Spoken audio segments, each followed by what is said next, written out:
hear that? That is the sound of freedom. A lush and rugged expanse about 130 miles south of Atlanta, just shy of 97 acres. It's undeveloped, unincorporated, and it has new owners. It feels amazing. It feels really amazing. I cry every time I come here. Renee Walters is one of them. She's president of the Freedom Georgia Initiative. It's a collective of 19 black families who recently bought this land. This dream all started a few weeks ago during Renee's typical morning call with her friend Ashley Scott. She said, "Ashley, did you see the article about Toomsboro for sale?" It turns out that the entire small town was never for sale, just a bundle of a few dozen homes and buildings. So Ashley, a real estate agent, looked for listings in the area and found one for this. And it was just such a beautiful piece of land. It was affordable, and it just made sense that we could create something that would be amazing for our families. Why were these two women interested in the prospect of buying a town in the first place? It really was when we saw what happened with Ahmaud Arbery and George Floyd and Breonna Taylor and the protests.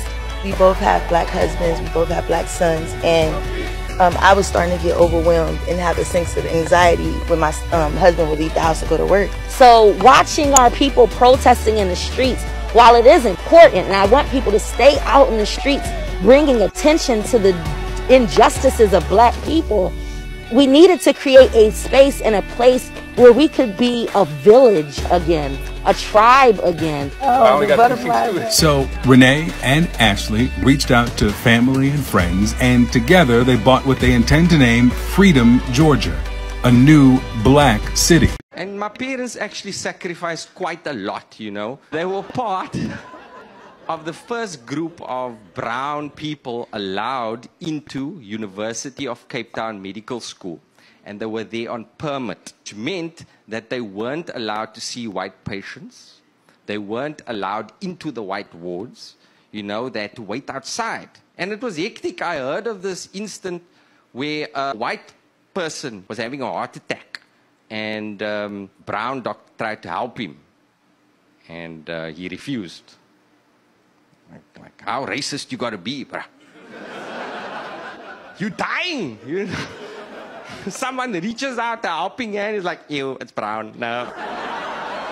I'd rather go towards the light. It's white. You know? And you know, even cadavers, eh? You know cadavers, you know, like dead bodies, right? Because my parents were brown, they weren't allowed to dissect white cadavers. Yeah, in South Africa, beauty was skin deep, but racism went right down to the internal organs. So racist, even the pancreas was like, don't touch me, blackie. Racist pancreases. These weren't necessarily evil white people. You're just indoctrinated by a racist system. And I always wondered about these white people who died during apartheid. I'm thinking, heaven is probably a culture shock. You know, because they're used to everything being separate. And now you arrive there at the pearly gates and you realize there's only one entrance for all races. There's no pearly maids entrance around the side. It must be hard, you know, having white guilt in heaven. Must be hell.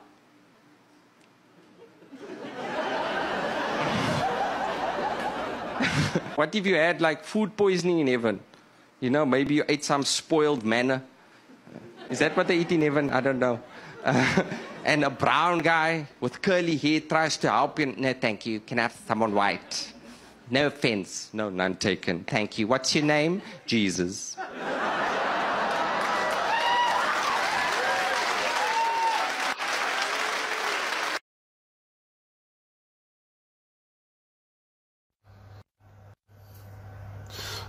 To my fellow Jamaicans and the rest of the Africans in the African diaspora, I implore you to go buy this book and read it. It's called Nature Knows No Color Line.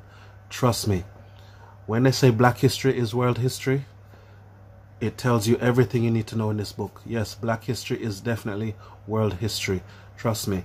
This book will give black people self-esteem about themselves. So I implore every black person on this planet and every Jamaican home and away to go and read this book. The man who wrote this book, Joel Augustus Rogers, was born in Negril, Jamaica, the 6th of September 1880 and died in New York City, right? He was a historian and he wrote the book Nature Knows No Color Line, right? So this is why I'd encourage every Jamaican to go and read this book. If you love reading the Bible, trust me, put the Bible down and go and read this book. This book will give black people in Jamaica and in the diaspora and in the African diaspora knowledge of self and racial esteem. Go read this book. Trust me, you can't go wrong with this book.